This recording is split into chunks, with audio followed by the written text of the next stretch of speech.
প্রিয় শিক্ষার্থীরা, আজকে আমরা প্রথম বিশ্বযুদ্ধ সম্পর্কে কিছু গুরুত্বপূর্ণ তথ্য শিখব, যা বিভিন্ন প্রতিযোগিতামূলক পরীক্ষা এবং বিশ্ববিদ্যালয়ের পরীক্ষাগুলোতে প্রায় এসে থাকে।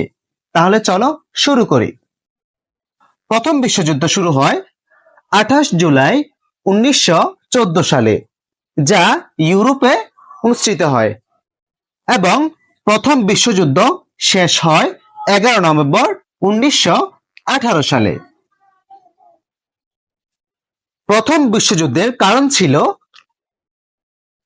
28 জুন 1914 সালে আতাতুর্ক কর্তৃক অস্ট্রিয়ার যুবরাজ ফার্দিনান্দের হত্যাকে কেন্দ্র করে।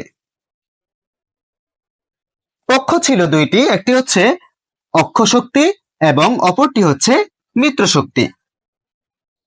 অক্ষশক্তির দেশগুলো হলো জার্মানি, অস্ট্রিয়া, হাঙ্গেরি, তুরস্ক ও বুলগেরিয়া, এবং মিত্রশক্তির দেশগুলো হলো Britain, France, Serbia, Belgium, Russia ও যুক্তরাষ্ট্র।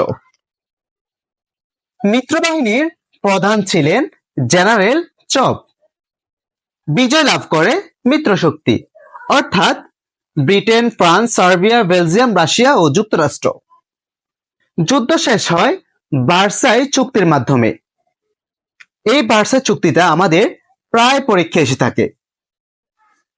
ফ্রান্সের ভার্সাই নগরীতে ভার্সাই চুক্তি স্বাক্ষরিত হয় 28 জুন 1919 সালে। প্রথম বিশ্বযুদ্ধের প্রেক্ষিতে গড়ে ওঠে লিগ অফ নেশনস। তাহলে আমাদের পরীক্ষা আসতে পারে, লিগ অফ নেশনস কিসের প্রেক্ষিতে গঠিত হয়? তাহলে উত্তর হবে প্রথম বিশ্বযুদ্ধ। তাহলে প্রথম বিশ্বযুদ্ধের সময় আমেরিকার প্রেসিডেন্ট ছিলেন উইড্রো উইলসন।